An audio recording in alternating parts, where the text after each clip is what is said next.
So let's see. Gotta make sure that everyone can hear.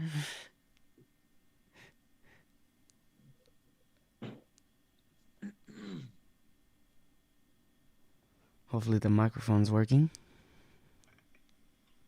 Okay. I think it's working. Okay. Anyways, welcome on into the show. This is the first episode, so obviously don't make fun of me because obviously it's the first episode of the new podcast. So there's gonna be a lot of errors going on. So hopefully it's capturing what it's saying. If not, then the logo's on screen. But anyways, yes, we have our first guest here. I made the guest list. We got like 8 weeks full of episodes ready. And our first one, of course, has to be one of my favorite haunts in the entire world, Fright Dome. And we got the wonderful Sacrifice here with us. Hopefully, he doesn't sacrifice us right now. Be careful, I might. So, why don't you introduce yourself for the wonderful fans? Hi, my name is Corey Walker, or formerly known as the Sacrifice. I have played a bunch of characters in Fright Dome. I've done just about everything. I started in the houses, and then they pulled me down to the floor because I was scaring the shit out of everybody in the houses, and they wanted to bring that to the floor. So, I didn't disappoint.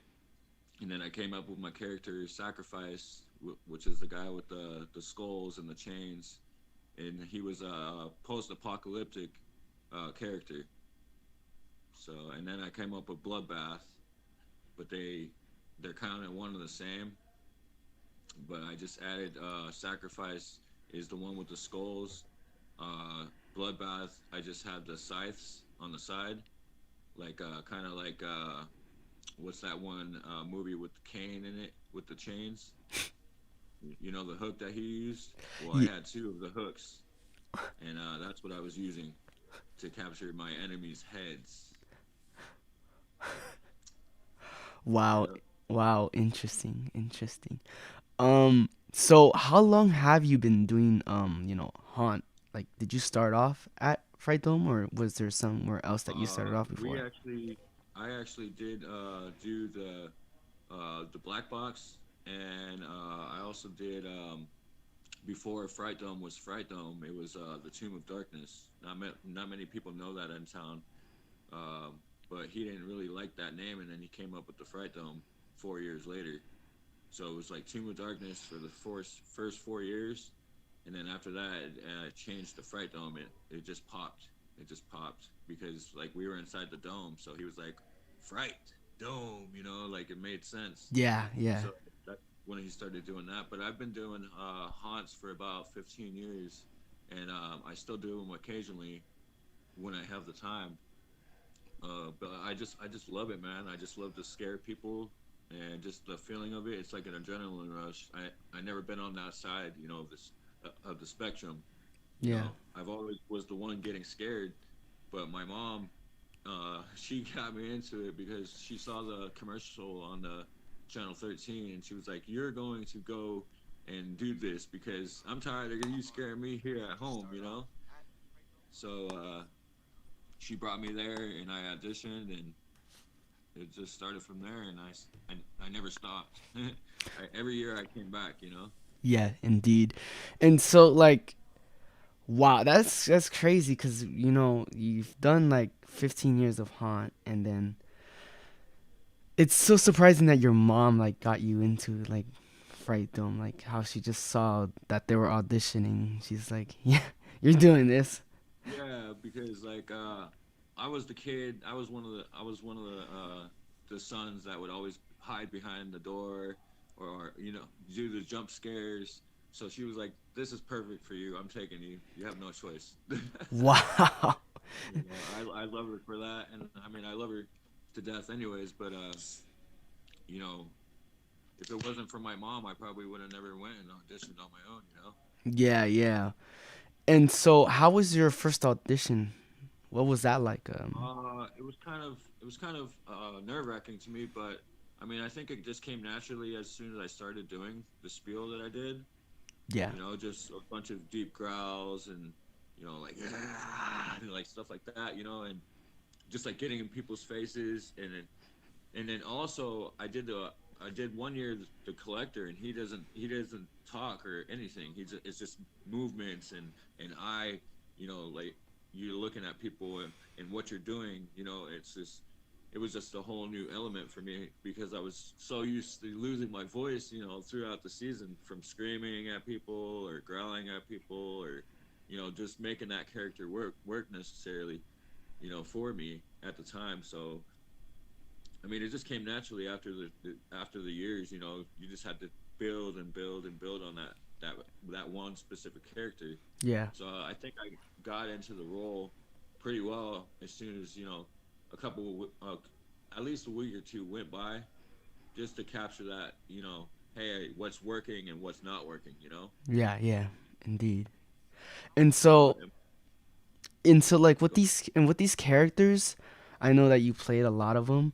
So specifically, I think I remember telling you because we were texting before. I was asking you because you gave me my haunt name. Thank you for yeah. that. And Oh yeah, man. That's just the first name that popped up to my name was Squeaks the Clown, because since you're like half clown, half pig, it just made sense in my head. So I was just like, do those pig squeals, and then the squeaks, not with the S but with a Z, to make it unique. indeed. And like when we were talking about that stuff, I remember you were telling me like you would watch horror movies to, like you said, you would watch horror movies to get your character down.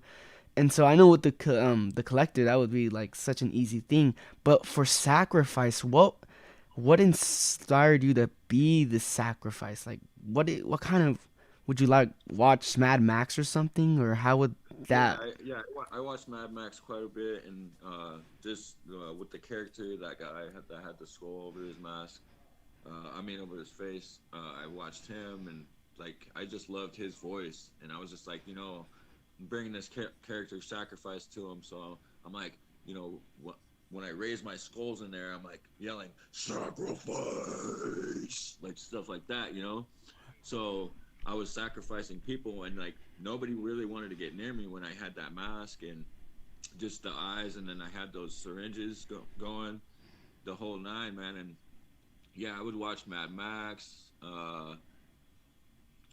any post-apocalyptic movie, just that was around, that I could watch, and then I tried looking on underground too, because like the Midwest has some really good, really good haunts down there, that are rated R and X rated and all that, and Wow. so I was watching those videos and how they can actually like touch you. I never did a haunt that where you could touch the people. Yeah. So that might be in store. Who knows? Yeah.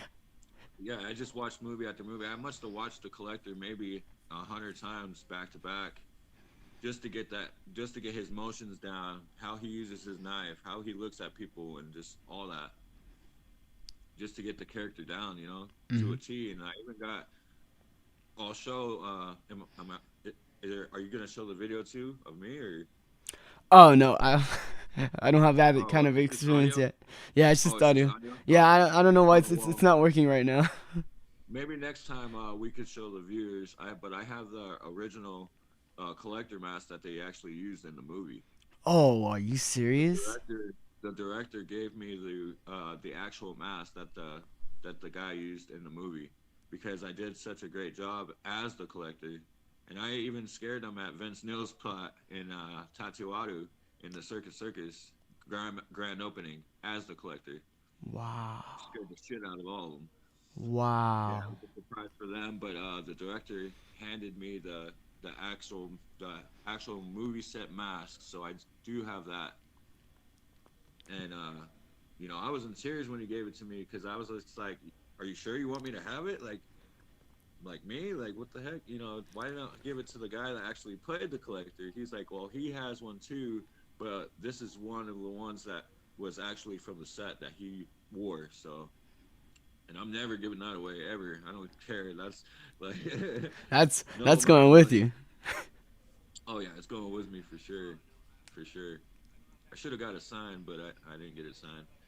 But I mean, it it's the real deal. It's not like a replica. You could tell the replicas that we were using in Fright Dome Yeah. because they just molded the cast, you Yeah. know, of the mask and made duplicates because we had that whole collector VIP experience going.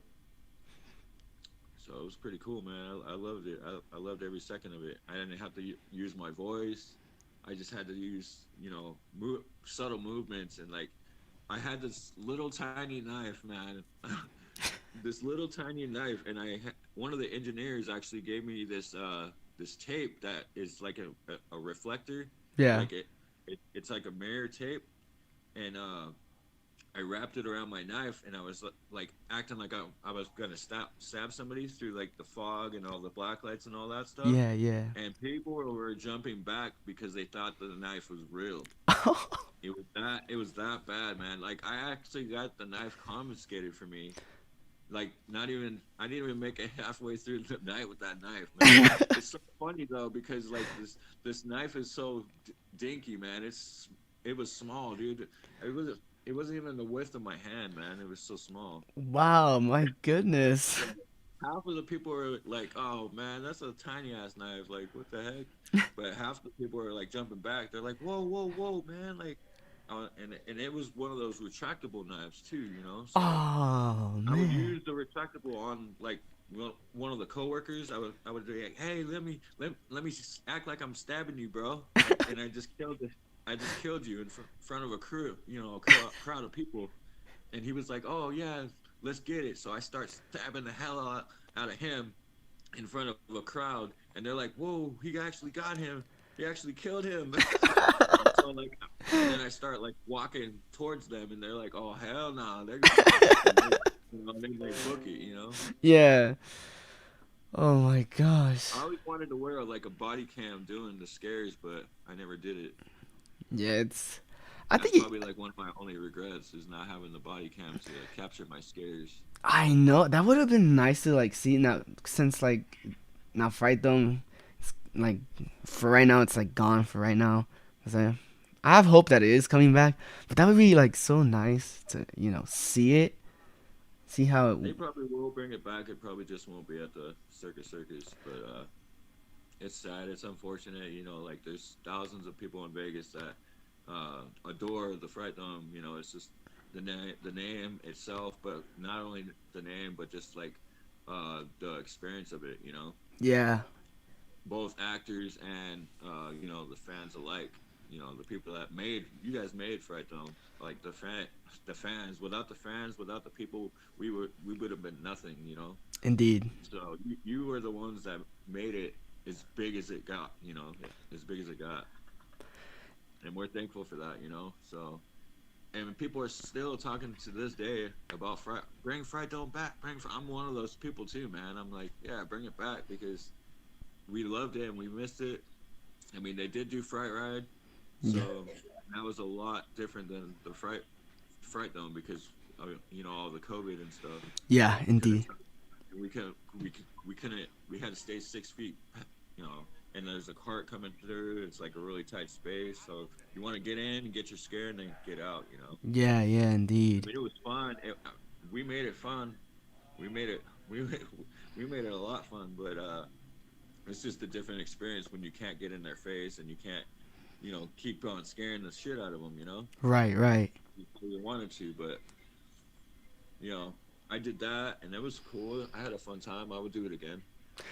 It was like you said, Fright Ride was that was cool. I liked it. I mean, it's like something I waited for a long time when I like went to since I went to Fright Dome in 2017. I'm like, oh yeah, definitely. This is something we've been waiting for a long time. I was like, I would do that again for sure. But Do that yeah, again. so no, the Fright Dome, yeah, the Fright Dome was awesome. Like, I mean, Jason Egan is just a mastermind, dude. Like, how he could think of, oh man, like, how can I get around these COVID regulations? What kind of haunted house could I bring? I don't want them to walk through because then there's that, you know, that moment where it could not be 6 feet and then somebody, you know, ruin it for all.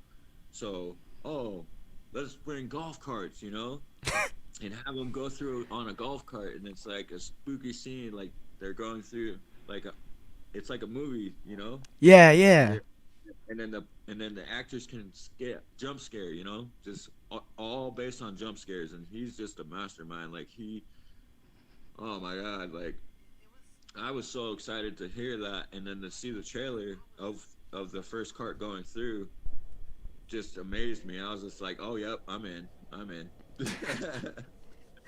It's so amazing because with this one, it's like now it's just one big movie. Instead of like being a haunted house, it's just one big movie that you're in. It's like you feel like you're the star of the movie this time.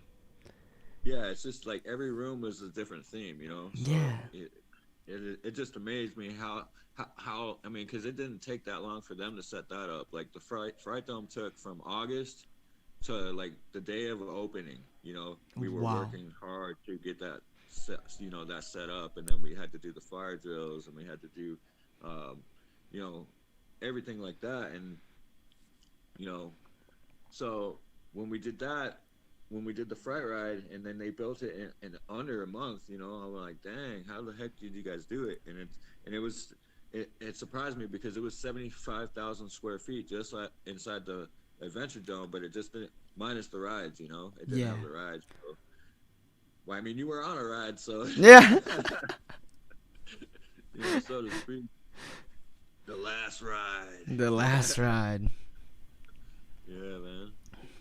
Man, so when you first started with Fright Dome, what was your first character there? Do you remember? Or My first character, they tried to put me in 40 clowns. oh They my put god. me in 40 clowns. I was in 40 clowns for like about, I'd say like 3 weeks, and I didn't really like it. Like I thought I was gonna like it, but I didn't have the foam prosthetic like I wanted, and Yeah. uh, I didn't have any of that. I just had them paint my face or airbrush my face, and it was Wow.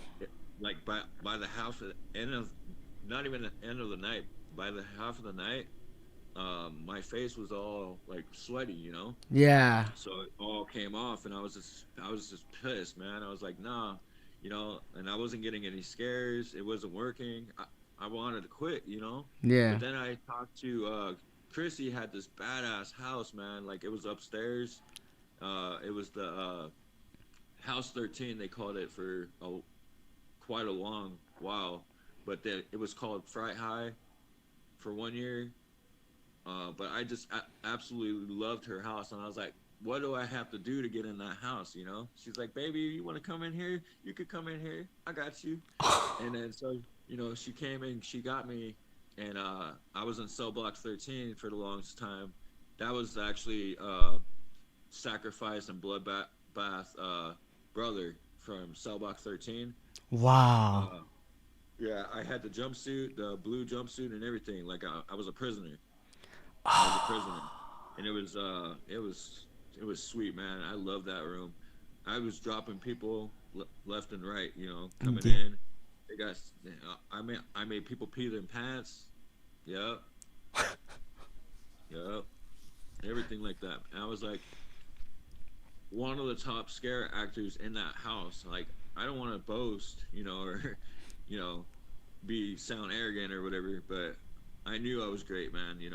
I knew I was doing my job. I was scaring the hell out of people, man. Yeah. Just what I do, Yeah. with my size, I'm 6'5", 280, so I'm a big dude, Mhm. Yeah, when they came in my room, I just got in that mindset like I'm dropping everybody. I'm scaring the shit out of everybody. I don't care. Guys, girls, kids, everybody. Whoever comes to my room, you gonna get your money's worth. You gonna get your money's worth. You know what I'm saying? So you better So I you knew better I watch was. out.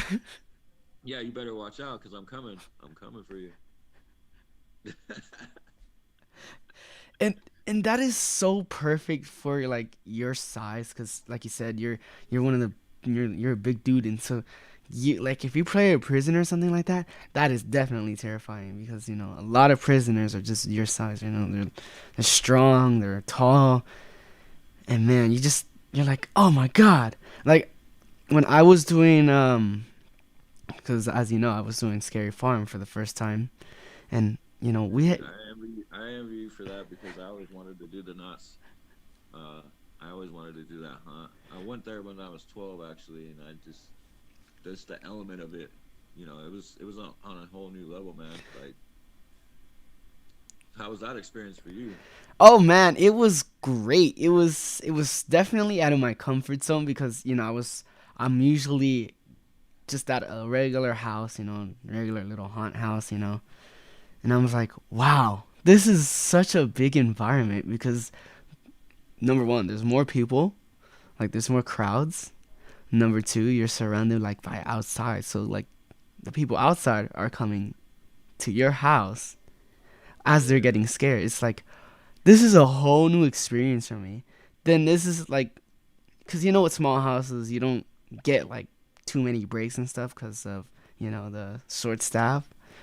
oh yeah. But this is the first time I was introduced to breaks. I'm like, we get those? What's that?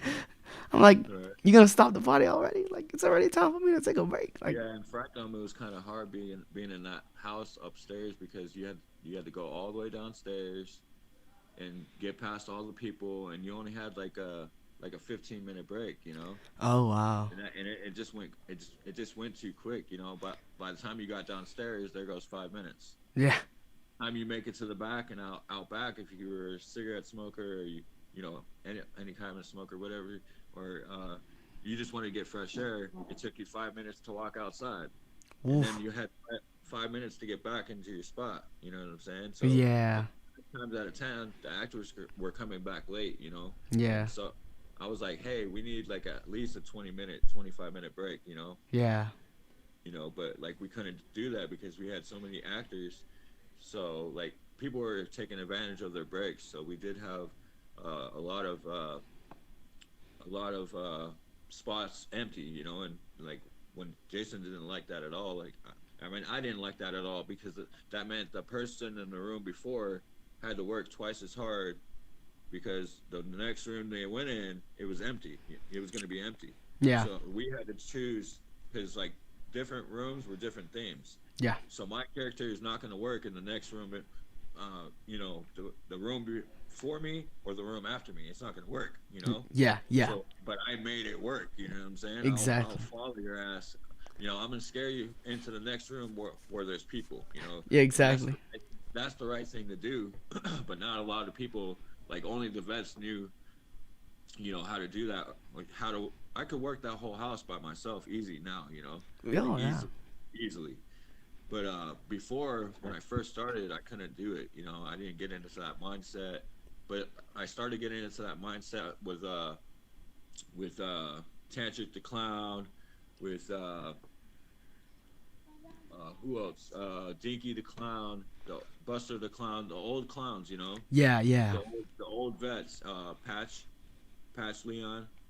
Um, who else? There's too many names to name, but those are the guys that I would look up to, to get, you know, hey, how do you do this scary? Like they were just like, dude, just own it, just be yourself. yeah, Don't go over the top.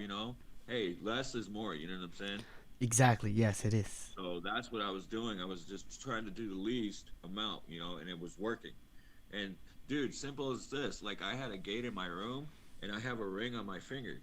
So I would ring my foot I would ring my ring across the gate and it made a gnarly sound. I didn't even have to growl or anything, but if I did the growl with it and I was coming at them, dude, I was dropping people, man. They were like, "Whoa, what the fuck was that?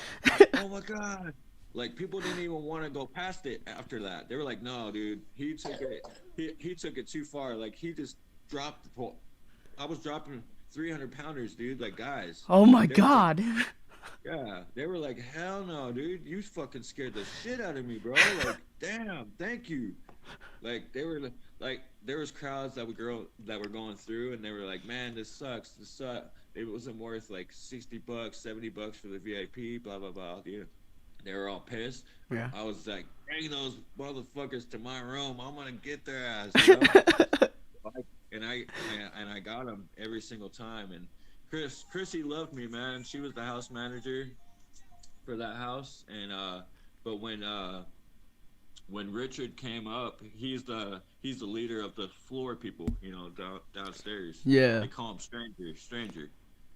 So Stranger pulled me from the house and he was like, "Hey, do you want to come on the floor?" And I was like, "Fuck yeah, let's get it." And I didn't disappoint him, and he kept me down there. He didn't have to come up and grab me, but he heard the commotion coming from the buzz. Everybody was talking about me, but I didn't even know it. I Yeah. was just doing my job and happy to be able to scare people for money. I'm like, well, we could get paid for that. Yeah. So, I was just really into it. And when Richard came up and grabbed me, Stranger came up and grabbed me and put me to the floor, I never wanted to leave it. So I was like, I am doing my damn best down here, like no matter what. Yeah. And so that's what I did. And I had the opportunity to bring out my own characters. So I had to brainstorm. I brainstormed for about a good month. When they were doing setup, because Wow. it was going to be my character for that opening. So Oh. I had to come up with that then, and then uh, I was just brainstorming, and I seen a lot of skulls and a lot of chains. So I was just like, how can I incorporate that? And so I saw the chains at the what's that store that's like year round Oh, that sells Halloween Spirit Halloween? Spirit. Yeah, Spirit Halloween.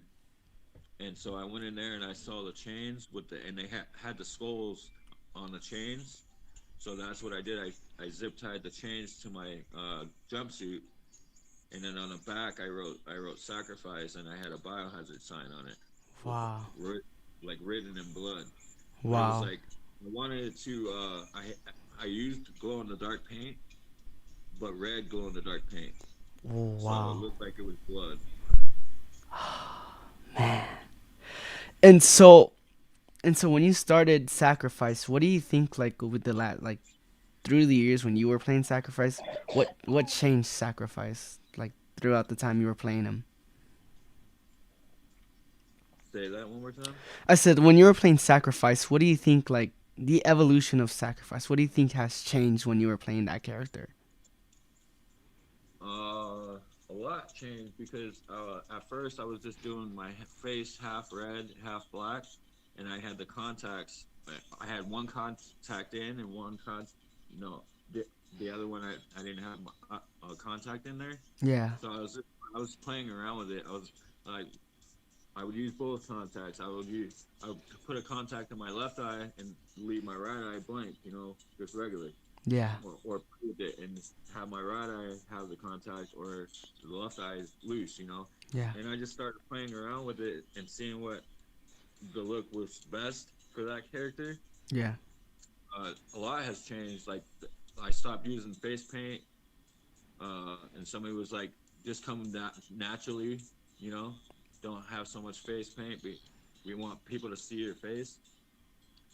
And then the first year I didn't have that mask, but then I saw people using those masks, and I was like, man, that would bring the character out so much if I had a mask. Yeah. Because then Yeah. it's like, what?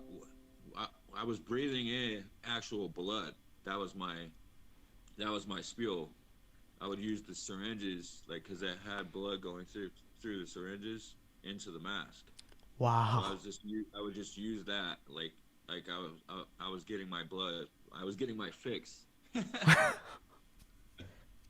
And then the skulls came later after that with the chains.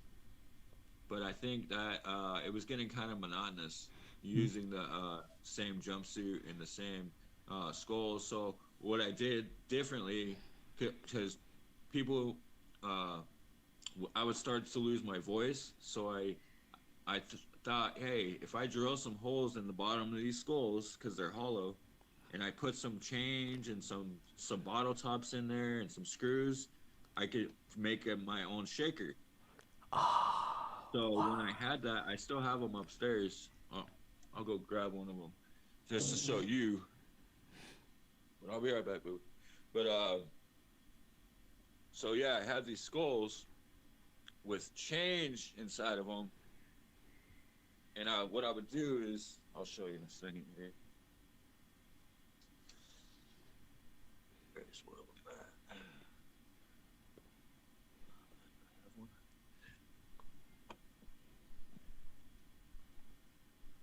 Single light up.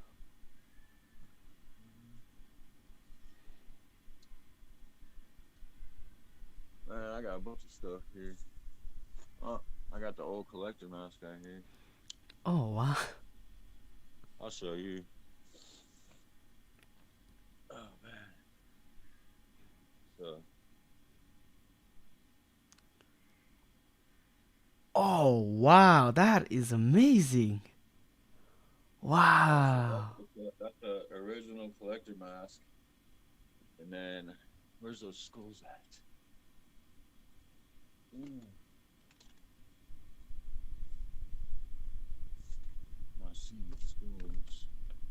Oh, there's the old bloodbath mask. Wow. Uh,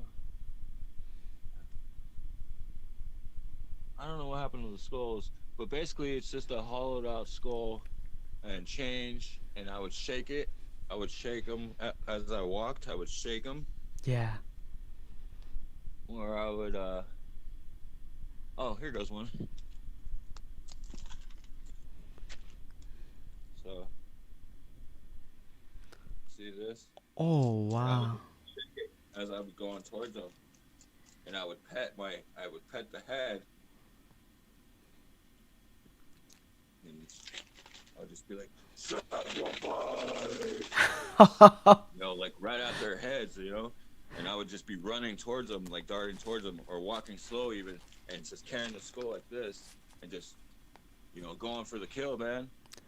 That You is know, that is no amazing. holds barred, dude. That's how you have to do it every Ex- single time. Just bring exactly. it. Exactly. Because if you don't bring it 100%, then if you don't believe it in yourself, they're not gonna believe it too. They're gonna be like, oh man, get the heck out of here. But Yeah. if you come with that fire, that heat, that I'm gonna freaking kill you, you gotta have that mentality. Yeah. Oh, I scared my daughter with the scream. Oh my god. Sorry, baby. Oh man. So yeah, I just got my daughter right now. There's a start for you. Start for you next year, huh? My scream really scared you? I'm sorry. You should definitely come on out next year, man. We'd love to have you if you get the time Where? to Scary Farm. Oh, to Scary Farm? Yeah, I'll see what I'm doing, man. I'm really busy with my career right now that I'm doing concrete Yeah. construction. Yeah. But yeah, I mean, I could probably do like a week maybe. Probably, Take a yeah. vacation and do like a week. Yeah, man, for sure, Cuz I'm pretty sure they would since you're very famous on with the Fright Dome. So, I'm pretty sure they would allow you to do that. So, why not? That'd be cool. That'd be cool. Hey man, I'll be down. I would definitely be down. I got like 3 characters to bring. I can even bring a new character if they want. That's what it's all about, man. So let me ask. So a lot towards the end, I've noticed. I don't know how long you guys been doing it, but it's the first time I've noticed it. But how so at the end of the night around 11:30, you guys would have that huge dance party at the end. Dude, dance party, man. I loved it, man. I missed those days. No, I mean those nights. But yeah, like at 11:30, they would get we had the Fright Dome DJ, the best DJ in the world. But like he was spinning there, and like it was just the vibe, man. Like we had all the characters on the stage dancing, entertaining the guests. Yeah. And like we would it would die down, like we were ourselves, but we were still on costume. Yeah. So like I mean, we really have to like stay in character, but like some of us didn't want to do that. You know, we just wanted to be ourselves and have fun at the end of the night. You know, dancing with the crowd. But I would go in there because I remember one year I was a scarecrow. I don't know if anybody knew, but that was me with you know, the overalls and the big ass pickaxe. That was me, and with the yellow contacts, big hat, just blood everywhere, you know. Yeah. But I would go in the crowd, yeah, the scarecrow. I would go in the crowd and just be like behind somebody, like a patron, you know, Yeah. and I would just scare them without even saying anything. They would turn around and they'd be like, "Oh shit," you know, like you're right here, and I would just be like smiling at them, you know, and then just like dancing with them, you know. So it was like pretty cool to be able to do that, you know. Oh Like man. my zone was right there. It was what zone was that? That was New World Disorder. That was Yeah. what it was. New World Disorder, and that was the post-apocalyptic zone. I was on the floor scaring people doing that, Yeah. and then at 11:30 when it hit, because all the people on the floor were able to go down and you know, go on the stage if you want to. Yeah. You didn't have to, or you can, you know, or you can go outside and leave. But I chose to stay in my zone on the slow nights, and then on, on the heavy nights when it was jam packed is when you wanted to be or go to the stage, you know, Yeah. and enjoy the rest of the night, because like that experience alone was crazy, man, and it was fun though. It was a lot of fun. If I could go back, I would. And so when did that start? When did the the little party at the end start? Was that initially I with think opening or? well, Tommy Lokes, which is what's his freaking clown name? Dang it, there's so many damn clowns. Yeah, Tommy's the red clown. Oh, you remember his name? Mayhem. Mayhem the clown. He's the one that I think he started doing that. You know, with the other clowns, the newer clowns. He Wow. started doing like I don't think it was his idea to do it, but he made it what it was. You know, Yeah.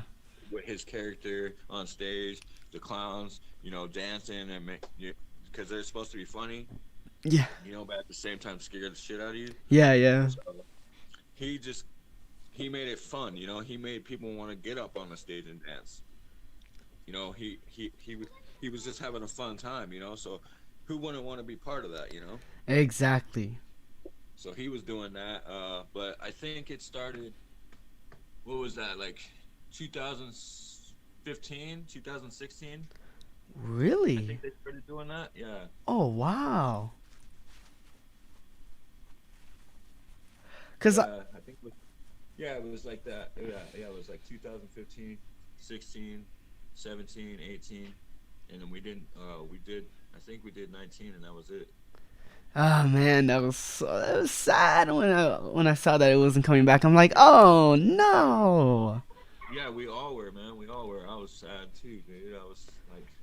I was heartbroken, dude. I was like, man, like I was like anticipating, you know, excuse me, I was anticipating it to come back, you know, because I was gonna sign up. You Yeah. bet your ass I was gonna sign up, you know. But you know, when they told me it was canceled, I thought it was due to COVID, you know. Yeah. It turns out it wasn't. But I won't disclose. I, I can't disclose what really happened. But I guess they just didn't want to do it anymore there. So, Man. but yeah, dude, like a lot of people were disappointed. But you know, Jason, you got to do what you got to do, man. So I'm Exactly. behind you 100%. Whatever he decides to do, he's the man. Like if he would call me tomorrow and be like, I need you, I would be there. You know, Definitely. like what do you need, man? Like, you know, if I can, God willing, or I don't have any plans already, but most likely if it was just, you know, just to do a scare gig or whatever, I've done those plenty on the side, you know. So it's no thing but a chicken wing. Oh man, and so actually that's interesting that you say that because I know that before COVID hit, I know you guys were like having a big old reunion tour, and I remember that because I checked the Frightum website and I'm like, what city do you want to see Frightum? And I'm like, wait, what? They actually had a voting poll. I'm like, they they're gonna bring it back. I'm like, yes. And then COVID hit, and I'm like, oh come on, it's not fair at all. We were Yeah, so everybody's. close. Yeah, I know. I hate. I hate COVID. You hate COVID. I mean, everybody hates COVID, but it'll pass, man. Like, it'll pass, and then we'll be good to go again. And he'll bring it back somewhere, and it's just gonna when it comes back, it's gonna come back way better than what it was, you know. Yeah, indeed. So, but he's got a, he's got so many things going on right now, man. Like it's not even funny. Like you know, he's got those escape rooms going on. Yeah, the song and Blair Witch, right?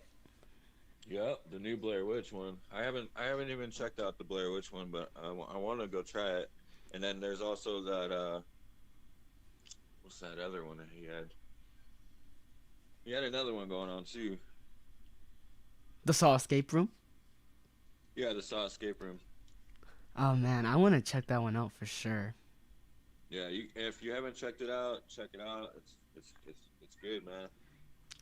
Man, it's like that man is still doing what he can do, and that's good. I like how he's just doing what he can to, keep the. He's a true entrepreneur, man. Like to a T, he's a true entrepreneur, man, and just a mastermind of horror in itself, and just he has the vision, man, and that's all it really takes is just to have that vision of what could be, and Yeah. just put it all on paper and just get it going, man. You know, and he was that guy, and then he has a team too. It's not just Jason. It's Stranger, Sassy. It's Sunshine. It's everybody that's involved, you know, and then it's all the people that help, you know, the setup crew and the teardown crew.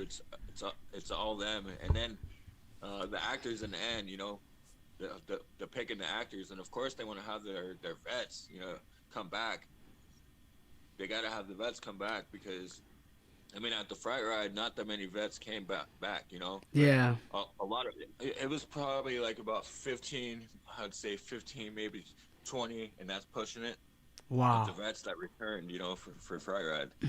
A lot of them didn't want to do it because they were like, "Oh, it's gonna be gay. It's gonna be this. It's gonna be that." Yeah. But then once the day one, after night one, these people were like, "Oh man, it's gonna really work. It kicked ass, you know. Yeah. Let's do this, you know." So we Yeah. got it, we did it. But there were some patrons that came through and they were like 6 feet, or whatever, you know. But that's when you have to get in, get your scare, and get out, Yeah. jump back. You Exactly. know, this is not Fright Dome. This is Fright Ride. It's different, you It's know. different. Yeah, it's different. It's different. So we just had to keep that element going and just keep it rolling, you know, for Yeah. Jason Definitely. and for the people too, you know, for the fans that came across the world to come see Fright Ride. We didn't think that it was gonna be that big, you know, No. like because it wasn't Fright Dome. It's not. It's minus the rides. It's minus the element of, you know, we can't be in your face, you know. Right. Right. And that's what Fright Dome was, man. It was we want to get in your face. We want to scare you down to the ground, you know. Yeah. You know, and we want to stay hovered over you for however long we wanted to, you know. And it just didn't matter, you know. Yeah. Yeah. But at Fright Ride, you couldn't do that. You could just get your scare real quick, you know, go to the cart, get your scare, and then get out, you know. Right. Right. And that's Exactly. all it was. But like we made it our own, you know. We all made it our own, and we all came to our own conclusion that we couldn't really get in their faces like that. But only on like there was a few celebrities that came through. Like we all got the pleasure and the chance to scare uh, Floyd Mayweather came through, Oh and that was really fun, man. wow. It was really fun. He came through the first time he came through with him and his kids, and then the second time he came through with his wife or his girlfriend or whoever she was. But Oh. he was getting scared, but I don't think he really wanted to admit it. He was getting scared. So when he was getting scared, he would tell us, "No, man, get her, man, get her, man, get her," you know, like get his wife. Yeah. So when I heard that, I was like, "You a heavyweight champion of the world, and you're scared right now?" But he knew, you know. Like, but yeah, that was really funny to be able to scare him and his wife and his kids. Oh man, yeah, it's so cool when like all those celebrities do come. I think Oh yeah, man, huge. without Jason known quite a bit of celebrities. You know, we did have the black carpet nights at Fright Dome yeah. like every single year. At the grand opening was black carpet instead of red carpet, so it was very fitting. I didn't really do any of those. I Really? didn't get yeah, I didn't get invited to do it. I don't know what it was. Maybe they just didn't want to show me because they wanted me to be the element of surprise, I guess. I see it. The element of You know? surprise. Yeah, yeah, I see that. Yeah, so they were like, "Oh, we'll save the best for last," type of deal. Mm-hmm. That's how I had it in my head.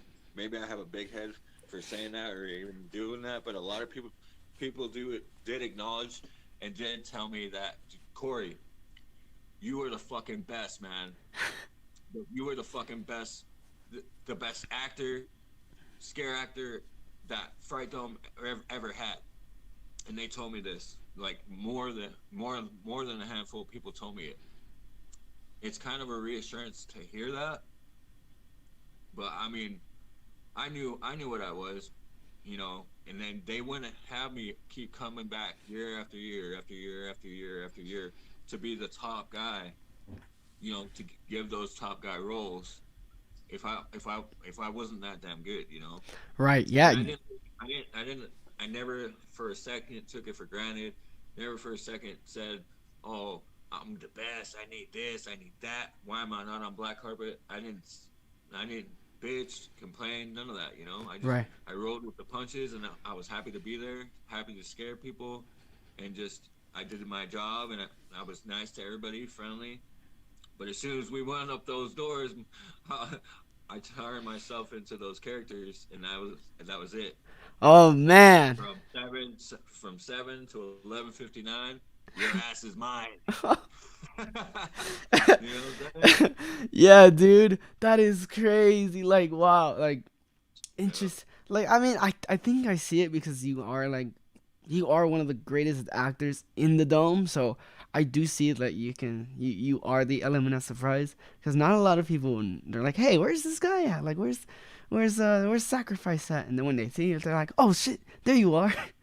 Yeah, yeah. Like a lot of people, they didn't want to. I mean, as far as the black carpet experience, I probably could have did it if I would have talked to Jason or Rachel or one of them.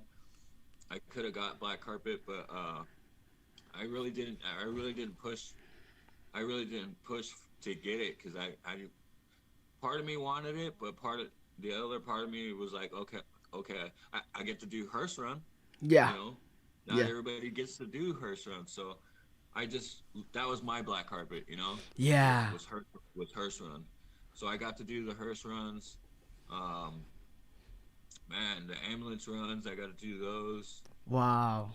I got to do a lot of the bye to Las Vegas. We did that. We did gay pride. We did pride.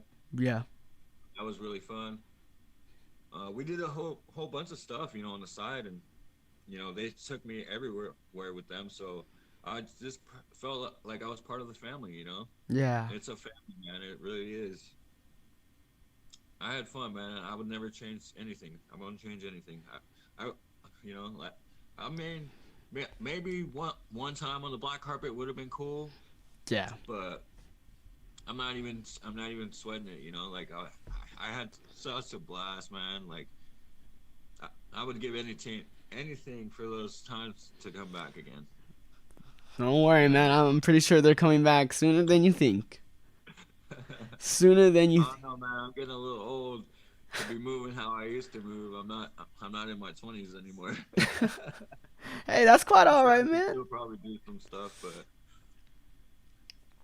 You're still young in the mind, so that's all that matters.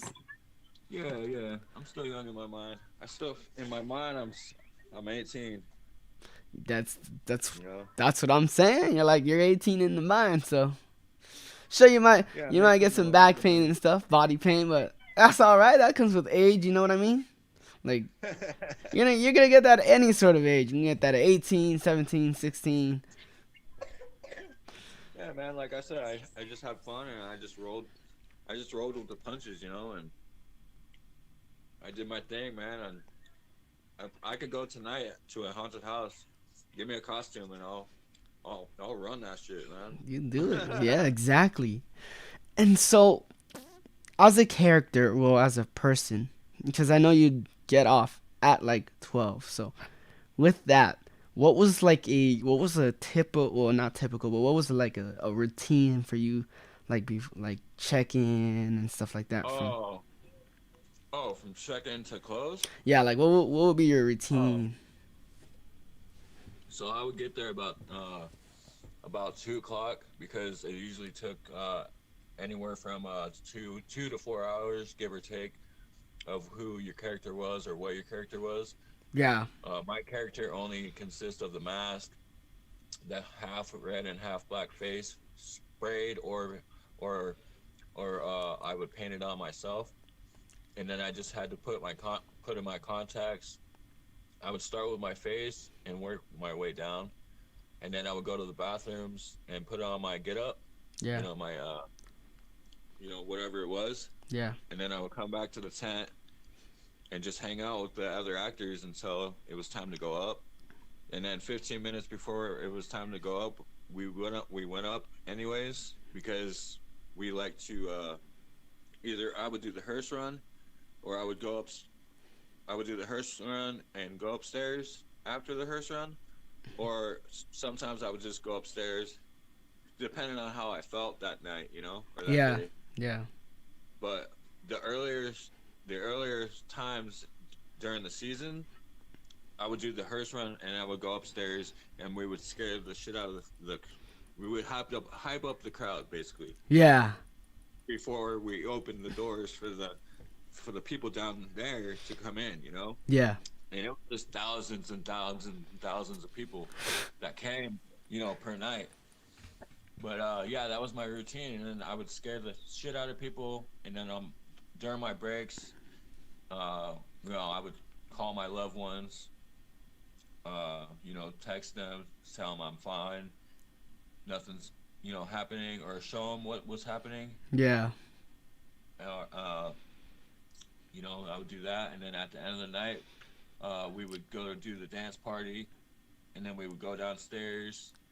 We would go to the tent. Some people were getting undressed in the tent, like not like down naked or nothing like that, but I had shorts under my jumpsuit, so I would take my jumpsuit off Yeah. because I was we all hot and sweaty at the end of the night. Yeah. Yeah.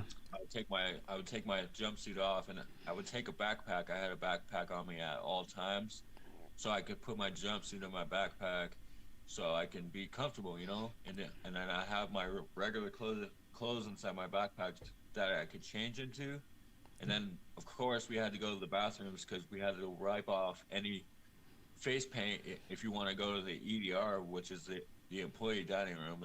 That was one of the luxuries we had working as a front dome actor. You got to eat, you got a meal from the employee dining room at the end of the night. So Oh, that's that was cool. really, yeah, that was really cool of them to do that for us, and we have over 300 plus employees for Fright Dome, so Wow. it was nice for circus to even offer that for us. But they were like, yes, go ahead, go to the employee dining room, go eat, and then they never gave us a time limit to be down in there, you know, because it's 24/7 that they're serving food. Yeah, yeah, So we would all go down there, be all loud and shit, you know, and people were talking about their scares, or people were talking about, did you see this happen? Did you see that happen? And it was just a bunch of chatter. And you know, the school lunchrooms that yeah, had like 800 to 2,000 kids in there. It yeah. was like that. It was. It reminded me of the school days, man. Oh You man. know. So we would go in there and be like, "Oh man, I made some dude piss themselves. Oh man, did you see that girl slap the shit out of that clown dude?" Or you know, it was just like all kinds of crazy stories. I would go sit here, talk to this person, go sit there, talk to that person. You know, shit. Yeah, You know, showing love, giving hugs, handshakes, just great job tonight, guys, or great job tonight, girls. You know, or yeah, what. You know, it was that. You know, yeah. It's just like, so it was really fun. We would go eat, or we would get a bunch of us would go eat out. You know, yeah, exactly. I was like, why spend money? You know what I'm saying? Like when we could save our money and just eat here. You know what I'm saying? And have a great night. You know, and that's what we did. Yeah, That was my routine. Yeah, I think ours was different because we'd have well since because I don't know how it worked before, but a lot of the vets were not happy because of the new rule changes. But I think the rule changes did make it a lot more difficult because I was hearing different things, but I'll get to the most obvious thing is like well the most common thing heard is like the COVID situation. So they didn't want everybody inside all at once. But the problem was everyone would stay outside. So it's like it would get even more packed. All us actors would stay outside because, obviously we wanted to get there early, try to, get dressed so we can, Oh yeah, because the bathrooms can't be crowded with that many people. yeah. Because everybody has to use their mirror. See, that's where I stopped, and I was like, you know what? There's like 10, 15 dudes at a time crowding over like two mirrors because there's two sinks in the bathroom, you know, Yeah. and that's the employees' bathroom to get changed and ready for their work shift. You know, the engineers, Yeah. whoever worked there at circus. So when we went in and bogarted their bathroom, because we're trying to put our contacts in, or we're trying to get our face paint right, or we're trying to get our character right, you know, Mhm.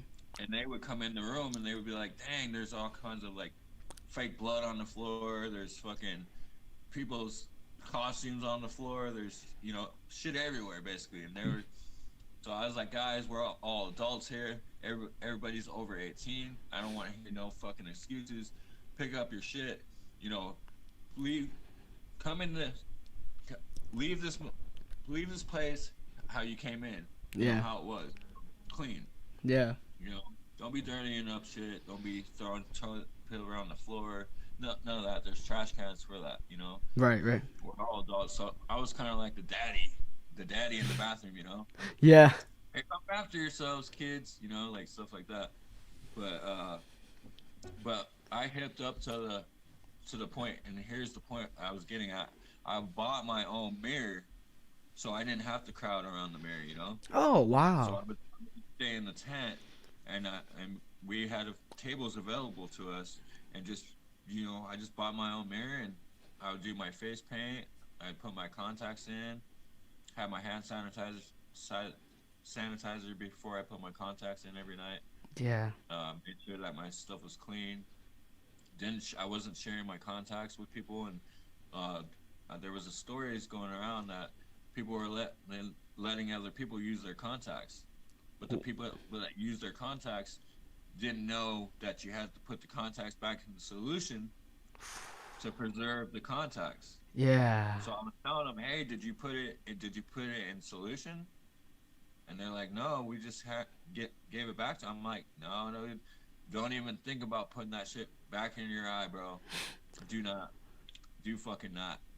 Because Don't. if you do, you're going to have an eye infection for sure. For sure. And they didn't listen, so they fucked themselves up in their eye. It like scratched the cornea of their eye.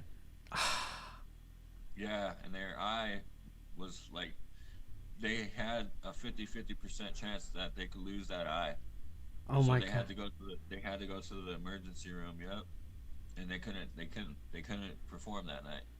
Ah man. Or a couple days later either. And I have a story actually. One time I was a collector, and I scared I scared the shit out of this girl, dude. So bad, bro. She was screaming and crying in the corner, dude. And she pissed her pants, bro. So she's on the ground, pissed her pants. She runs and grabs her mom. Her mom was going to get a drink at one of the concession stands. Yeah. Mom comes over and she's pointing in my face like, "You scared my daughter, and now we have to go home, and it's because of you." And I was like, "Ma'am, can you please get your finger out of my face? Because you know what? She had those stiletto fingernails, dude. The Oh long pointy no. one. Yeah, the long pointy one. Ah. Dude, she stabbed me in my freaking eye, bro. So I'm like, oh man, I got stabbed in my eye. And so I see the security and I'm like, hey, get that lady. She just stabbed me in my freaking eye, man. Like, what the heck? And all because I scared her daughter, you know? And Wow. she's screaming bloody murder, like, I'm gonna sue you. And because she was pissed because her daughter pissed her pants and they had to go home because they didn't have a change of pants for her, you know? Yeah. So she was like pissed off that they spent all kinds of money. But I'm like, I did my damn job. I scared you. You know, Exactly. that's what you came here for, right? Isn't this what you Right? wanted? You wanted to be Yeah. scared, and now You wanted to be scared. You got scared, and now you're mad at me. Like, wow, you know. there's an easy So solution. Like, there's an easier solution. If you know that you're gonna get scared easy, bring another set of pants. yeah, bring another set of pants. I should have put a meme up. Oh I can make a man. meme tonight, dude. Oh man. Don't forget to bring a change of pants. Something like that. But yeah, she got me good in my eye. She poked me in my eye. I don't think she meant to do it. I think it was just like out of, you know, she was just angry, Yeah, yeah. and pointing her fingers, and she got me in my freaking eye. So, anyways, long story short, I go to the bathroom. Like, they're like, hey, do you want to press charges on her? I'm like, no, just let her get a re-entry. Actually, let her get a re-entry. When she goes home, they get the pants or whatever, let them come back in, Yeah. give honor a re-entry for them. And Yeah. they're like, what? You don't want to press charges because she messed your eye up?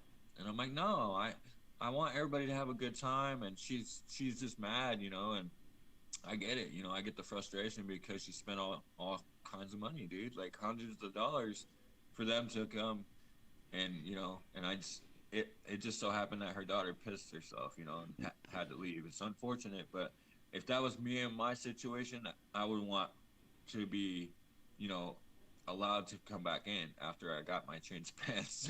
Yeah, indeed. finish the experience, so to speak. Yeah.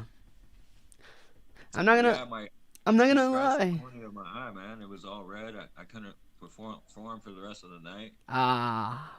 I ended up going home. It was only like 9 o'clock at night, so I was kind of pissed. 2 hours in, and Yeah. didn't get scared the rest of the night. I mean, I could have. Granted, I could have had a patch over my eye, but I'm like, I'm the freaking collector, man. You're not a Like, pirate. yeah, I'm not a pirate, so I was like, I'll go home. I'll take an L today, tonight.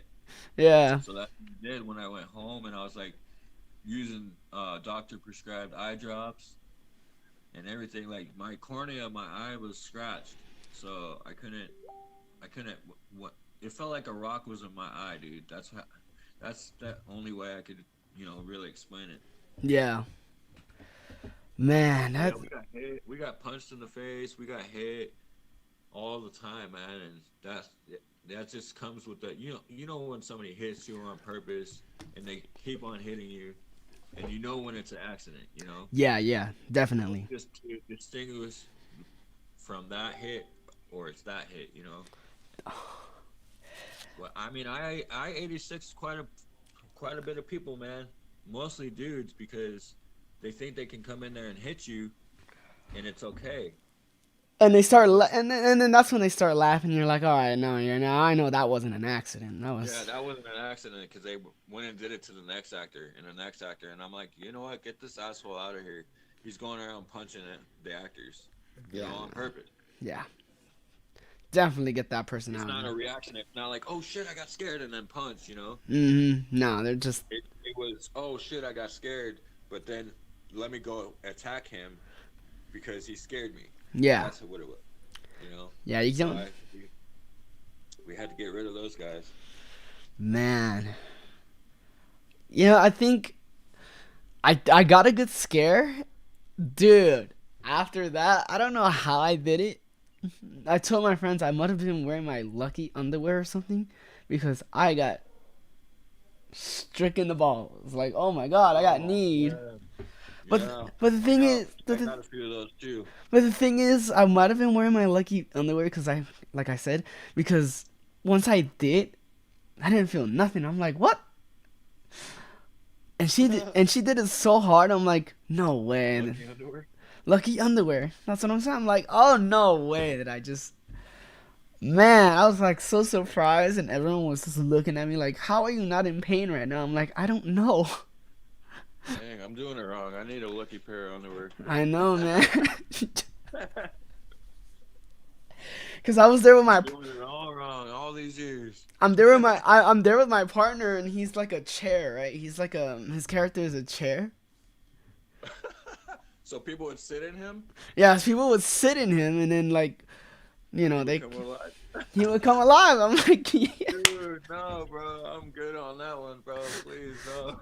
The, it's funny because they kept calling him the magic rug, the magic seat, which is the magic couch. I'm like, you're getting it all wrong. It's just a regular chair.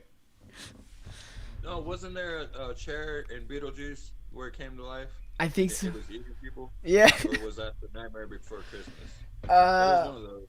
one of those. Oh man, I don't remember which one. Ah man, yeah. It was just so funny because we were both in the same room, and then like I would hide in a piano, and then I would just like if I just wanted to, I just watch and see what he does, just because it's just every time it would just make me laugh. I'm like, this, this is doing a good job. I'm like, let me just sit back for 2 minutes. Let me see this man just. It was so funny because it's just he just gets out of his chair and they were like, oh shit. I'm like, oh yeah, that's the chair. Watch out, you're not safe from anything. So how would but how would people know to sit? Like, was that part of the act? Like they were made to sit in the chair, or No, I think they did just they just sit in the chair for the heck of it? yeah they did it for the heck of it because it just didn't look real. Oh yeah, so they want to take a photo op or what? Yeah, no, well, I Or they mean, didn't have time for that, well, no, and you would because come behind and scare them. yeah, they didn't have time for that. I mean, there was a lot of photographers that went through that got really good shots inside the maze. Like they would take pictures of the props. So I would be like, Nice. ah, and then they're like, oh shit. After they got their photo, I'm be like, hey, how you doing? And then they're like, oh shit, I didn't see you. I'm like, yeah. Yeah, my favorite was coming up from the fog, man. Like the fog machines from Fright Dome. Even Fright Ride had them too. They had the lasers going too. Like, Oh, it was crazy because like under the green laser, yeah, it's like it's so foggy. Like you're standing up and you could see, but if you go down past the laser, you can't see them anymore. no, it's true. And I saw you guys pop up. I'm like, what the heck is Yeah, that? we would pop up from the fog, man. I would use the fog. I told my actors too in New World Disorder in the post-apocalyptic themed zone. I told them use the fucking fog for your advantage. Yeah, Use it towards your advantage. Because when you use that, it says gives them the element of surprise. They're like, oh, where the heck does he come from? Like. yeah, definitely. Oh man.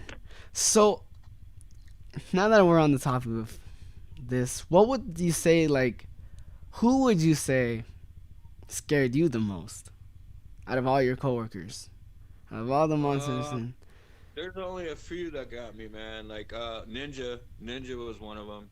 He got me on a regular basis because his character is all black, and he had those those cymbals that he would go, you know, really loud. So he would be in a corner, and I'm like, dude, how the fuck I just walked past you, and I didn't even see you, dog. Like, whoa. And I could see everybody mostly, you know. But Yeah. I'm always I have my head on a swivel, dude, because as actors, you want to scare like we all had a bet. It was a $20 bet. It was nothing big, nothing major. You know, everybody has 20. So um, we did the $20 bet that whoever scared Jason, you know, first got the pot of money. You know, the pool of money. Yeah. So it was always like 5 or 10 of us. So anywhere from $100 to $200 cash prize. You know, if you Wow. could scare Jason. But if you scared him, whoever got whoever scared him has to have Jason tell the other actors that are in the pool that yeah, he got me, or no he didn't get me, you know. Yeah. So we did that, and I actually did scare him, but I didn't take the money because I was like, you know what, I don't really need it. And like, so I gave it to the person that was like a runner up, you know. Oh, he that's he cool. didn't really get the scare, but he startled him, you know. So Yeah. I was like, you take the money because you're new, you know what I'm saying? Yeah. So I didn't really need the money because like I had a full time job, plus I was doing fright dome. So like I would get off my full time job about like I said like 2 3 in the afternoon, and then I would hit fright dome, get ready, get out at 12 midnight, go home, and then have to be at my main job at 6 in the morning. Oh, So I wow. was only getting like 6 hours, 5 hours of sleep, you know, for work. So, you know, I was doing that, fright dome, that, fright dome, you know, so it was like back to back for me. But the person that scared me the most, I don't even know, dude. Like, there's a handful of them. Like I said, Ninja was one of them. Patch, the clown, he was one of them. He got me pretty good. Um, who else? People startled me, but not really got that like you scared the shit out of me. Like, you know, Right, it was right. only Ninja, Patch. Um, let's see, who else got me pretty good.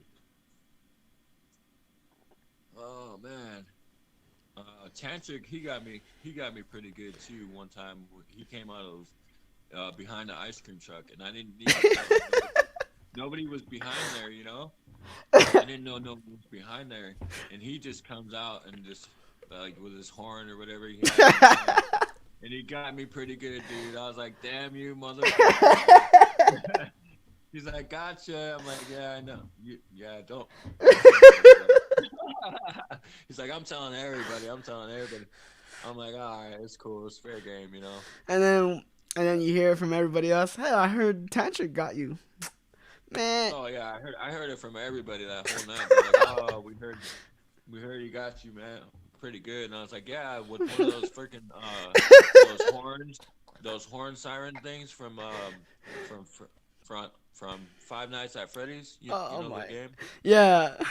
You know those horns with the lights. Yeah, yeah. Yeah, he got me with one of those. I was like, "What the fuck, bro? How'd you get from behind there? I thought that was like a prop, you know?" He's like, "No, Yeah. it's a legit ice cream truck, bro." I'm like, "Damn." But yeah, there's some oh, even one of those girls, half cut girls, Ksenia, she Oh. got me pretty good. She was riding around on a skateboard. Oh You know, wow. half of her body's missing. I guess she was either born like that or it was an accident. I don't know. I don't know. But she got me pretty good. She rolled up on me on a skateboard, dog. I Whoa. couldn't see her because you know, she's she's a small girl, you know, like Yeah. 'cause she's only, half. But she rolled up on me on a skateboard and she got me pretty good. Right. But because I wasn't expecting that, I'm like, whoa, what the fuck? That's fucking badass. She's like, right? Yeah. But like, you know, she got me pretty good. Wow.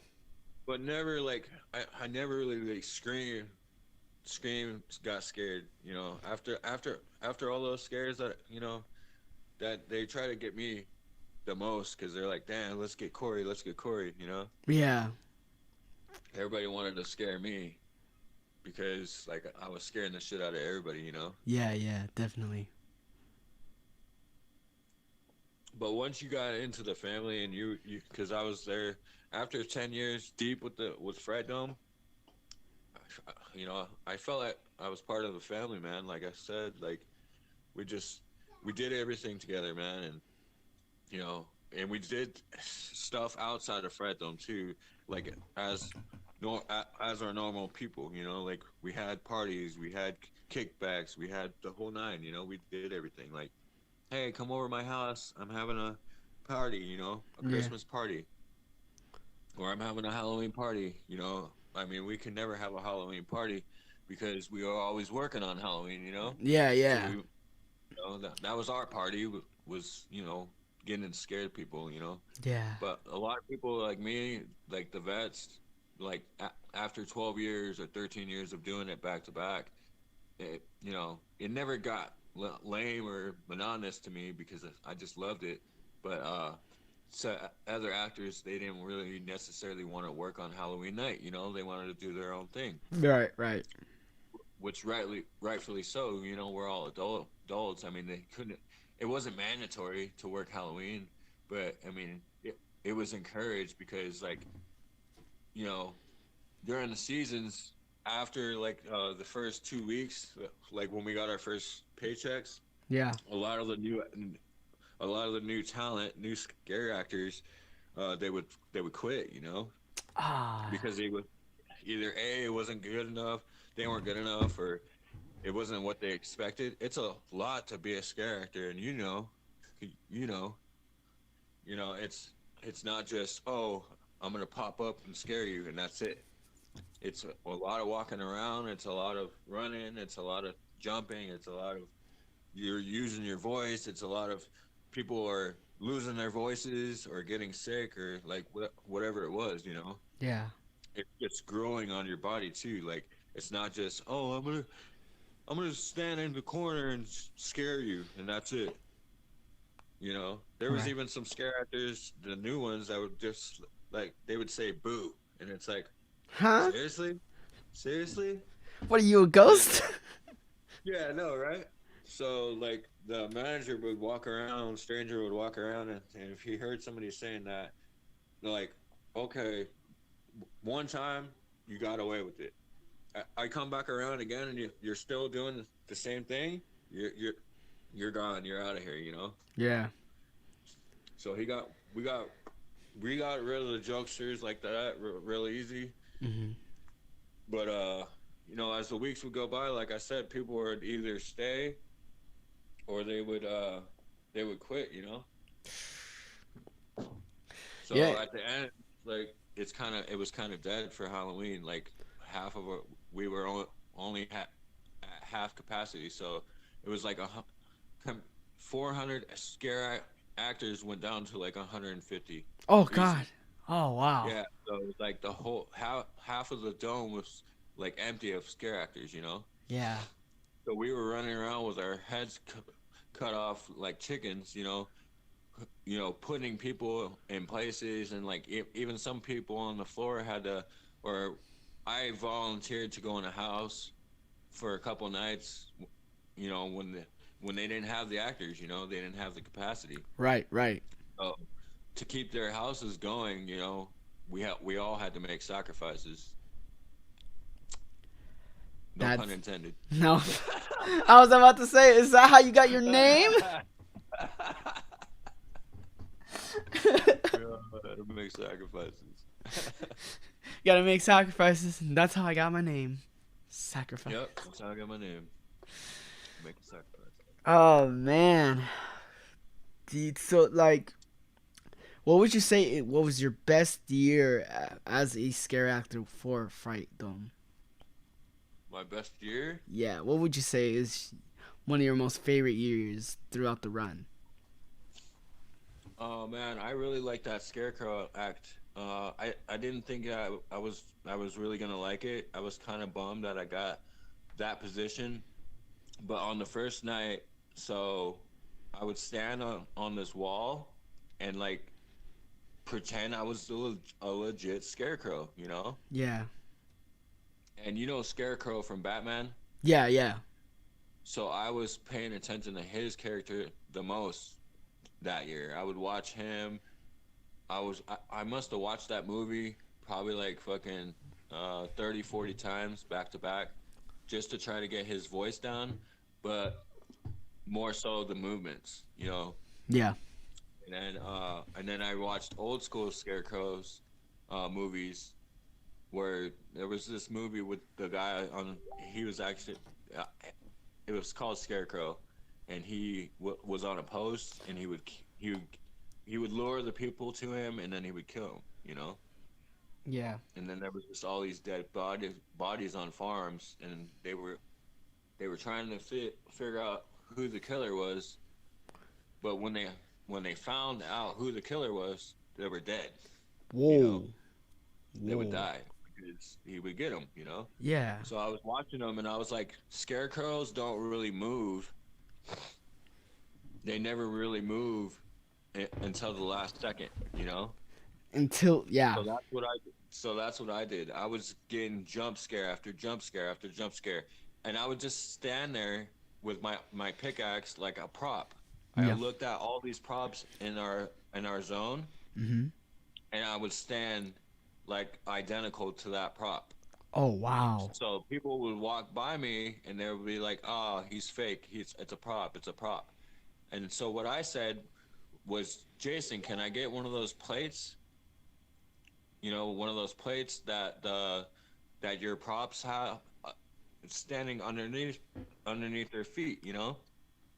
So it looked like I was a legit prop. People thought I was a legit prop. And they That would walk past me, and at the last second I would jump at them, and they'd be like, "Oh fuck." Like, he's fucking real, dude. Like, whoa. it's a You know? scarecrow. Watch out. Yeah. And so that's how I did it. And then I fell in love with the character after that, you know? Yeah. But at first I thought it was gonna be real lame, but that was my that was one of my favorite years. And also as the collector, because I did the collector back to back, I did it for 2 years. I did the collector. The first year uh, I was in a house. I was in the actual house, the collector house. Yeah. And then the next year after that, I came back as him, but I was on the floor, and I had the whole floor to myself. Like, Jason was like, "Hey, we're gonna do something different with the collector this year. Uh, are you down for it?" And I was like, "Yeah, what is it?" He was like, "Well, instead of you staying in one zone, you have free roam in all zones." Oh, that is And I was healed. like, "Whoa, fuck yeah, man, hell yeah!" He was like, "Yeah, so you can go anywhere, just don't go upstairs where the roller coaster is, and don't go in the bathrooms either, you know, don't go in the bathrooms areas. If you need to go in the bathroom, you can go downstairs out the back and use the employees' bathroom." And I was like, "All right, cool." So I had free roam, free range on the whole floor, man. I was so stoked, man.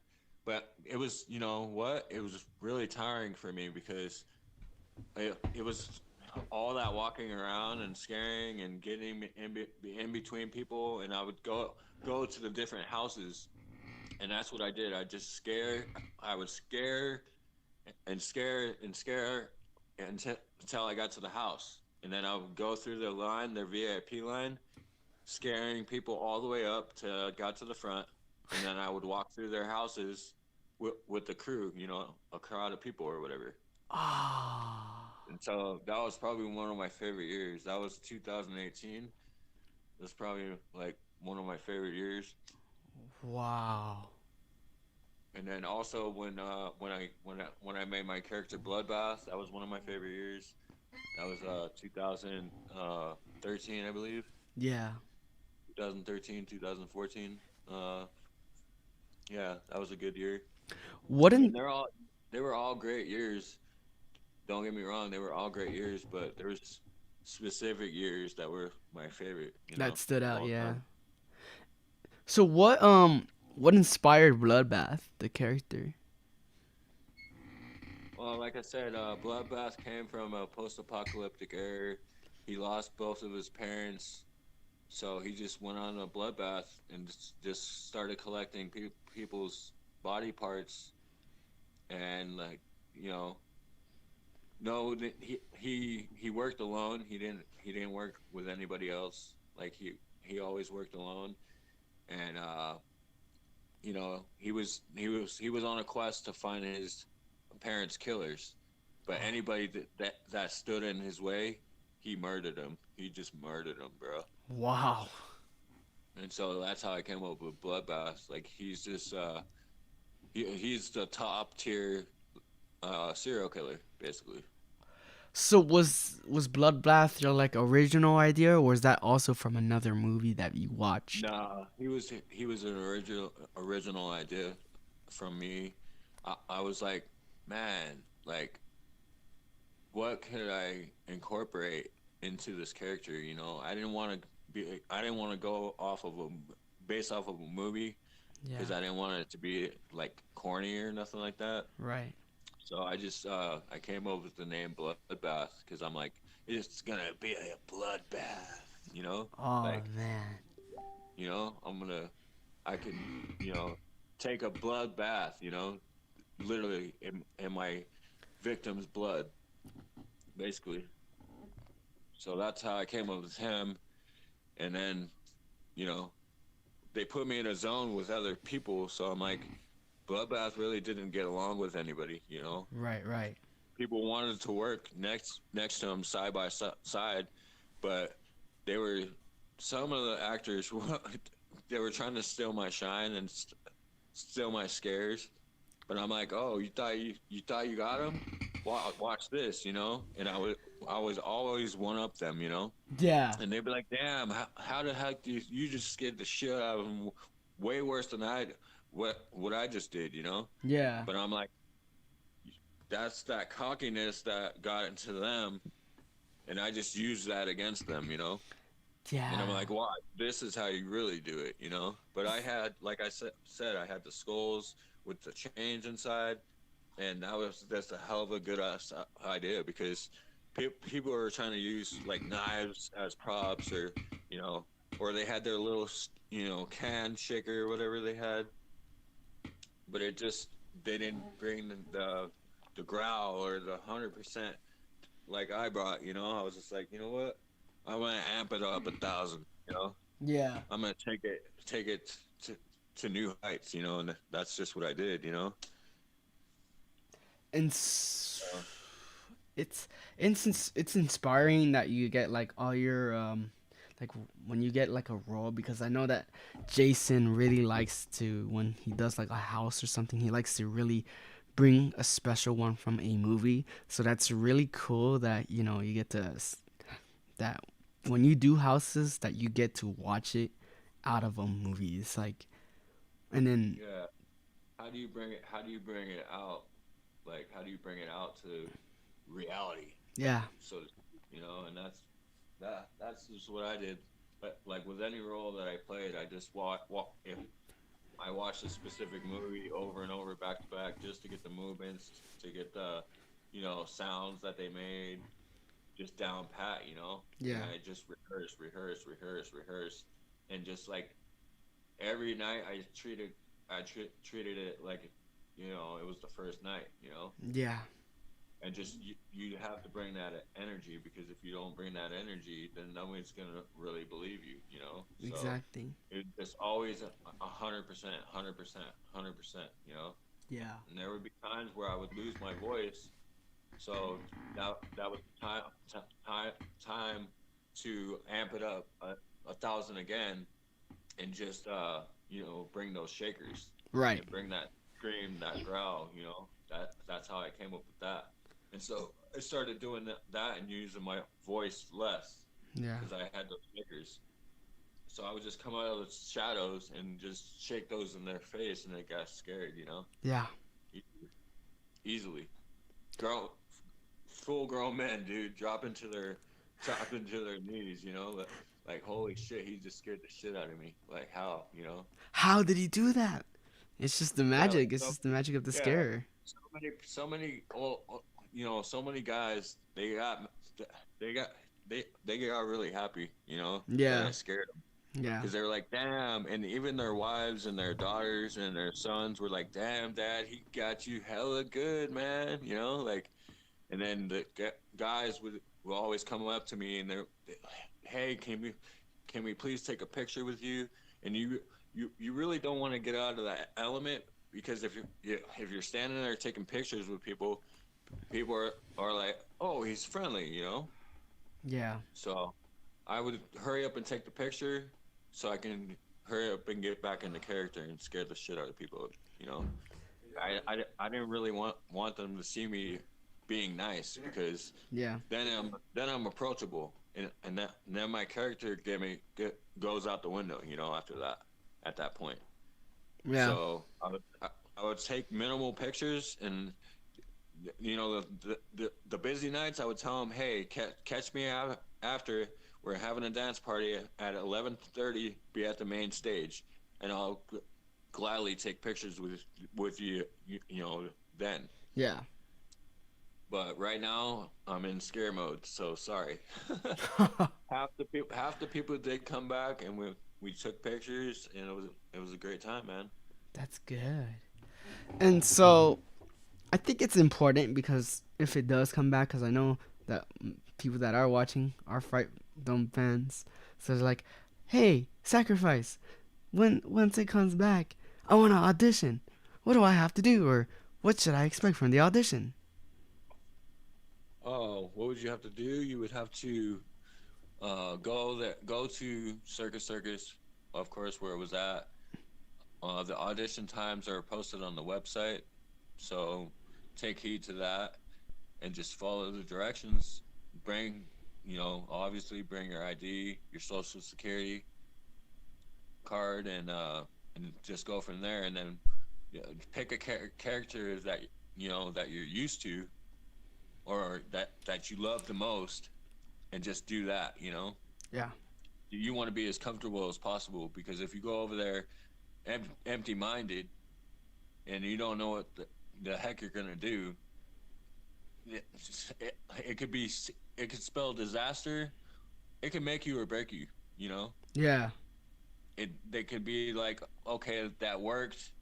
We want you, or sorry that didn't work. It was it was just awkward, and they would be put on the callback list, and you don't want to be put on the callback list because if you put on the callback list, what that means is if somebody quits, then they call you back, and then you're in. Yeah. You want them to be wowed by your scare, your presence, how you carry yourself as a person. Yeah. Yeah. So if you're going over there all awkward, you're gonna be put on the callback list. If you go up there and you just give it your all, you know, bring that energy, they're gonna want you, as a part of our team. Yeah. And some people had it. You either had it or you don't. And then, but I mean, 9 times out of 10, like I would give people. And then 9 times out of 10, I would give people advice, and they either listened to the advice I gave them or they just didn't. And Yeah. if they did, they got in. If they didn't, you know, it's callbacks for you. Sorry. It's as You simple know, as that, huh? simple as that, dude. Like you can either listen to me or you don't. If you listen to me, you're gonna be in. You're in. If you don't listen to me, then you're out. Cause you know the ins and outs of it. Yeah, man. I love giving people advice, and like I was really honored that people would even you know consider asking me, and I'm like, why are all these people coming and asking me for advice? But Yeah. then but then I realized, hey, I'm one of the top actors here, so of course they're gonna come and ask me. But I would I would rather them go to stranger for advice since he's the manager, of all the floor people, Yeah. or go ask one of the house managers, how to get their scares and stuff like that. Right. And so, but I would give them the best advice I could give them is just to be yourself and just bring that energy, because if you don't have the energy and it's just lame at that point, you're gonna either be put on callbacks or they're just gonna say altogether we don't. You're not what we're looking for. Sorry, Yeah. Yeah. and it's unfortunate that happened quite a bit, But then for the people that did get casted and got the role, we did the orientation. They went over all the rules, what to do, what not to do, what to say, what not to say, stuff like that. Yeah. What you could bring, what you can't bring. It's just simple uh, common sense, but common sense isn't that common that much anymore. Yeah, I don't think so. So, it's kind of hard. And then, I mean, of course, all the veterans, such as myself, we all knew the roles that we played. We all knew the rules, So, we didn't have to go to orientation. Yeah. That was, but I still went. Just to see the new talent, the new faces, and then old faces alike. I'm like, Yeah. oh man, you came back this year. It's good. I'm hella happy to be able to scare with you again. And Yeah. so that's what we were doing. Yeah. Man. And so you said that since Stranger is the manager, it's so cool how Yeah. he's a manager and then he just scares at the same time. Yeah, he scares at the same time. He's one of us, man, and he loves it. He loves it just as much as the next guy, but that much more. Yeah. He just loves it, and that's why they made him the manager because it's stranger, man, stranger danger. Stranger So danger. stranger danger, he's gonna get you. But yeah, man, he was one of my favorites. He still is one of my favorites. Uh, Great down to earth guy, very nice. It took a lot to piss him off, but once you pissed him off or you crossed him, you were out. Yeah. But he's a very friendly guy, easy to talk to, just all around great guy, man. I love that guy to death, literally.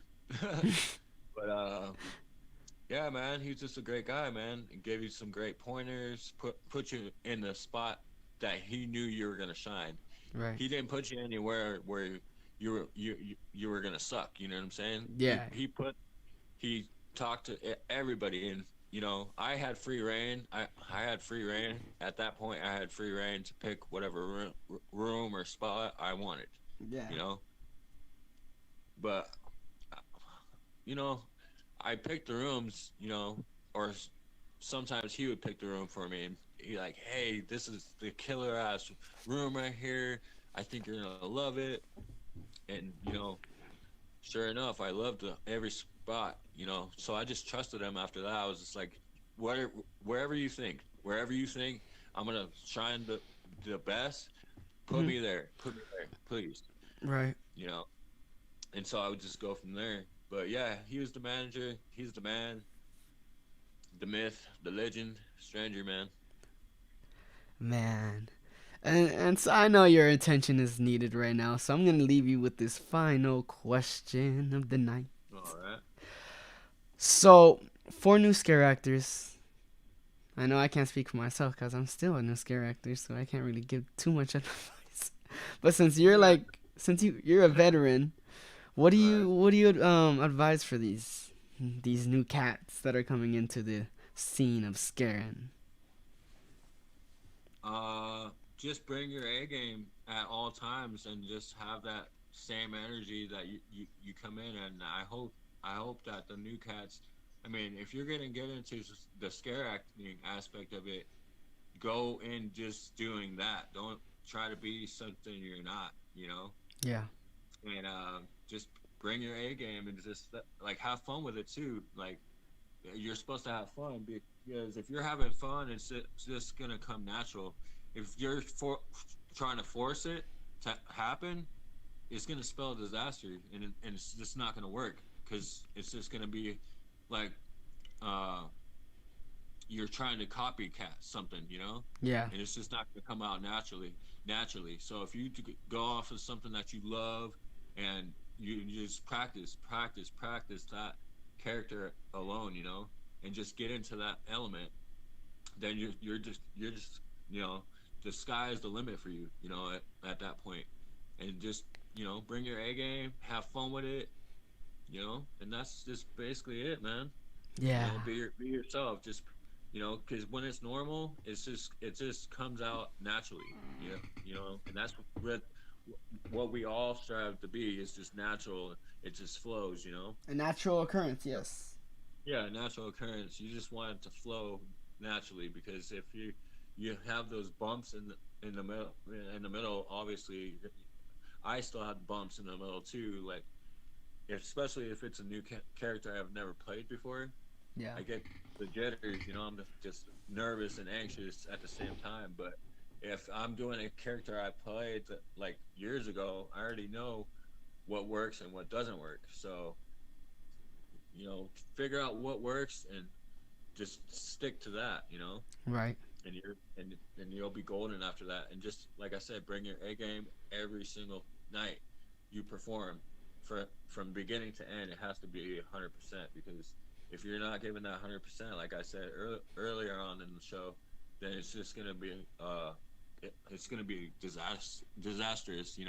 It's just not gonna work, and it's gonna seem corny or um, fabricated. Yeah. And you just don't want that. You want it to be as natural and as flowy as possible, because when you get into that mentality of it, then you got everybody by the balls, man. Yeah. Definitely. In the palm of your hand, And and that's just what you want. You want the crowd, the audience, to feed off of your energy. And if you have that the whole night, you're golden. You're in. yeah. So just keep it like that, and just keep it like that. If you don't do that, then it's just not going to work out, and you're going to be miserable, and you're going to be kicking yourself like, I should have did it this way, or I should have did it that way. You're going to play the shoulda woulda coulda game, and you don't want to play that game, You 'cause don't. then you lose out. Yeah, you don't want it to be like you said. You don't want it to be all. If you're not gonna come in strong, or you're just gonna half ass it, you're not gonna have a very Yeah, strong. yeah, You know. exactly. Half-assers, hey, closed mouths don't get fed around here. You Mm-mm. gotta open your mouth, and you gotta, you know, do what you want, do what you do, best, but always the best. You Never half-assed, because you if ever. you half-ass shit, the management's gonna see that, because they're walking around constantly looking at their actors. What are they doing? What's he or she doing? Like, oh, that's not gonna work. Or, oh yeah, keep doing that shit. Yeah. Yeah. Keep that shit up. Yeah. Stuff like that. That's what you want to hear. But if you're just like you said, if you half-ass it, then it's just gonna look fabricated and corny, and they're gonna get rid of you faster. Yeah. You don't want to get you don't want to get fired on the first week. Yeah, you don't want. Yeah, exactly. We had people that did get fired on the first night, opening night. We had people get recasted. They're like, "Oh, you're not going to work on this spot, so we're going to pull this person and put them in your spot." We gave them chance after chance and character after character, Yeah. to really give them a chance per se. But some people, they didn't listen, or they just thought it was something that it's not. Yeah. Yeah, you got Definitely. some in your hair, bro. But yeah, man, if you just listen to what I said, and just bring your A game, and just stay on your toes, and just be good. That's all you can do, Indeed. and the sky's the limit after that. So Indeed, it Or is. you can hit me up on Facebook or Messenger, or hit me up on Instagram, and I'll give you some pointers if I can. This guy's always giving good advice. So like you said, if you need to hit him up if you want to, guys. Like, don't be afraid because he's always willing to help new people. So that's what's cool about him. Yeah, I'll help you out in any way I can, man, shape or form.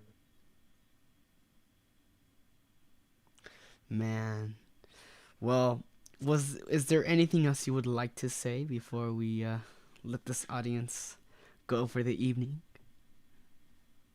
Well, I know Halloween just ended, but I hope you had a safe and happy festive holiday. Can't wait for the next. Uh, I don't know what's in store. Maybe Fright Dome Sacrifice will come back. Come back.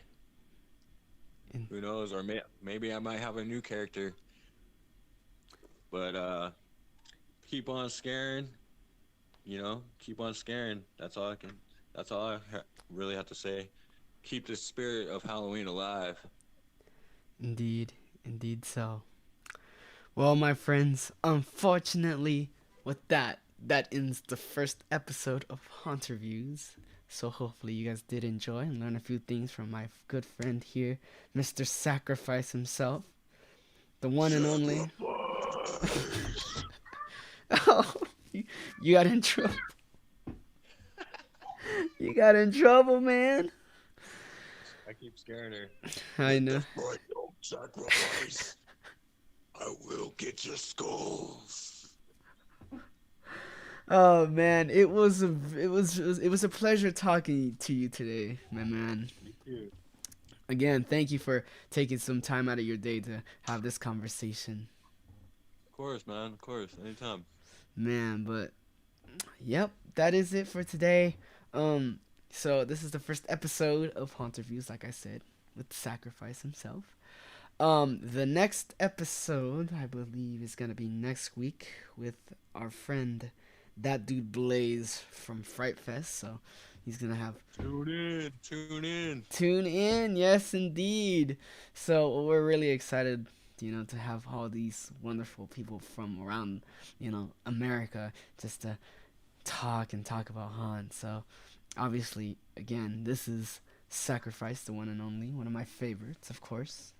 That's why he's number one. He's the first episode. 'Cause he's the best.